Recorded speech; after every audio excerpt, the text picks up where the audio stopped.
Hello નમસ્કાર મિત્રો, દરેકનું હાર્દિક સ્વાગત છે મિત્રો. ધોરણ 8 જેની અંદર તમારા સામાજિક વિજ્ઞાનનો પાઠ નંબર મિત્રો છે 9 સંસાધન. સંપૂર્ણ સ્વાધ્યાય સોલ્યુશન કરીશું તે પહેલા ચેનલમાં નવા છો તો ફટાફટ ચેનલને સબસ્ક્રાઇબ કરી તમારા મિત્રોને પણ અવશ્યપણે વિડીયો શેર કરી દેશો. મિત્રો શરૂ કરીએ છીએ. પ્રશ્ન 1. નીચેના પ્રશ્નો એક એક વાક્યની અંદર આપણે તેના જવાબ આપવાના રહેશે અને મિત્રો આ જે સ્વાધ્યાય સોલ્યુશન છે તમારા સામાજિકની નોટબુકની અંદર લખી લેવાનું રહેશે. જોઈએ પહેલો પ્રશ્ન. કુદરતી વનસ્પતિ કોને કહેવાય? તો કે પોતાની જાતે ઉગનારી વનસ્પતિ જેમાં વેલા, છોડવા અને વૃક્ષોનો સમાવેશ થાય તેને કુદરતી વનસ્પતિ કહે છે. બીજું છે વન્યજીવમાં કોનો સમાવેશ થાય છે? તો વિવિધ પશુ પક્ષીઓ, કીટકોનો સમાવેશ વન્યજીવમાં થાય છે. 3. વનસ્પતિનું વર્ગીકરણ કયા આધારે થાય છે? તો વનસ્પતિનું વર્ગીકરણ સમુદ્ર સપાટીથી તેની ઊંચાઈ અને આબોહવાની વિવિધતાના આધારે થાય છે. 4. તળાવ અને સરોવરની પાણી સંગ્રહણ ક્ષમતા વધારવા શું કરવું જોઈએ?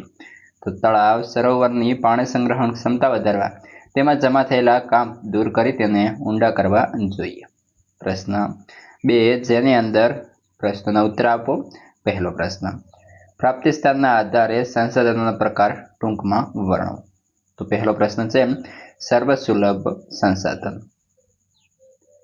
આ પ્રકારના સંસાધન બધે ઉપલબ્ધ હોય છે, દાખલા તરીકે વાતાવરણમાં રહેલો ઓક્સિજન, નાઇટ્રોજન વગેરે વાયુઓ.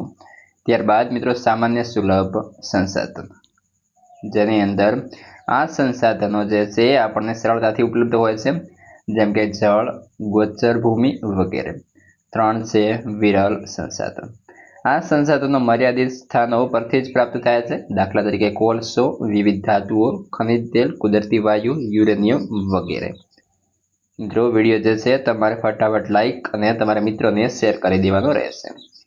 જોઈએ પ્રશ્ન 4 એકલ સંસાધન. સમગ્ર વિશ્વમાં જ્વલ્લે જ એક કે બે જગ્યાએ મળી આવતા ખનિજો એકલ કે દુર્લભ સંસાધન તરીકે ઓળખાય છે, દાખલા તરીકે યુરોપના ગ્રીનલેન્ડમાંથી પ્રાપ્ત થતું ક્રાયોલાઇટ. ત્યારબાદ પ્રશ્ન 2 તફાવત આપો. નવીનીકરણીય અને બિન નવીનીકરણીય સંસાધનો, જેમાં જોઈએ તો મિત્રો સૌપ્રથમ છે નવીનીકરણીય સંસાધનો. તો કે તે આપમેળે ચોક્કસ સમયગાળામાં વપરાયેલ જથ્થાની પૂર્તિ કરે છે, તે અખૂટ છે. અને બિન નવીનીકરણીય તો કે એકવાર વપરાયા બાદ નજીકના સમયમાં તેનું ફરી નિર્માણ શક્ય નથી, એટલે કે અશક્ય છે, તેને બિન નવીનીકરણીય કહેવાશે. તો નવીનીકરણીય અંદર ઉદાહરણ તો કે જંગલો, પ્રાણીઓ, પશુ પક્ષીઓ, સૂર્યપ્રકાશ વગેરે. જ્યારે બિન નવીનીકરણીય અંદર ખનિજ કોલસો, ખનિજ તેલ, કુદરતી વાયુ, પરમાણુ ખનિજો વગેરે. મિત્રો આપણે ચેનલ પર તમામ વિષયના સ્વાધ્યાય પોથી અને સ્વાધ્યાયના સોલ્યુશન ઉપલબ્ધ છે. પ્રશ્ન 3 માનવ સંસાધન વિશે ટૂંક નોંધ લખો. ઉત્તર તો કે સંસ્કૃતિનું નિર્માણ કરનાર માનવ એક સશક્ત સંસાધન છે. તે કુદરતના વિવિધ તત્વોનો ઉપયોગ પોતાના જ્ઞાન અને આવડત દ્વારા સંસાધન સ્વરૂપે કરે છે. માનવી પોતાની બુદ્ધિક ક્ષમતા દ્વારા કુદરતી વનસ્પતિને પૂરેપૂરો ઉપયોગ કરે શકે તેને માટે તેની પાસે કૌશલ્ય, આવડત અને ટેકનોલોજી હોય છે. આમ માનવીય સંસાધન બનાવનાર અને તેનો ઉપયોગ કરનાર બંને છે. શિક્ષણ અને આરોગ્ય સેવાઓ માનવીને એક વિશેષ પ્રકારનું સંસાધન બનાવે છે. માનવીની આ સંસાધન બનાવવાની પ્રક્રિયાને માનવ સંસાધન વિકાસ કહેવાય છે. ત્યારબાદ મિત્રો પ્રશ્ન નંબર 4 જળતંગી માટે જવાબદાર પરિબળો કયા કયા છે? તો વસ્તી વિસ્ફોટ, રોકડીયા પાકોનું વધતું જતું વાવેતર, આધુનિક જીવનશૈલી, શહેરીકરણ, ઉદ્યોગો અને નિર્વનીકરણ. આગળ છે પ્રશ્ન 5 પરિસર તંત્ર કોને કહેવાય? સવિસ્તર સમજાવો. તો ઉત્તર જીવાવરણમાં એક સજીવ બીજા સજીવ સાથે પરસ્પર જોડાઈને પોતાનું અસ્તિત્વ જાળવે તેને પરિસર તંત્ર કહેવાય.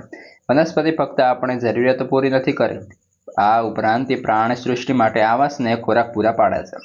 વાતાવરણમાં ઓક્સિજન અને કાર્બન ડાયોક્સાઇડનું સંતુલન, ઇમારતી અને બળતણનું લાકડું, જમીન ધોવાણ અટકાવ, ભૂગર્ભ જળની જાળવણી, વિવિધ ફળો, ઔષધિઓ, ગુંદર, ઉદ્યોગો માટે કાચો માલ જેવી અનેક માનવીય જરૂરિયાતો જંગલો સંતોષે છે. વિવિધ પશુ પક્ષીઓ આપણને માંસ, ચામડા, રૂંવાટીવાળી ખાલ, ઊન વગેરે આપે છે. મધમાખી જેવા કીટકો મધ આપે છે અને ફૂલોના પરાગનયનમાં મહત્વનો ભાગ ભજવે છે.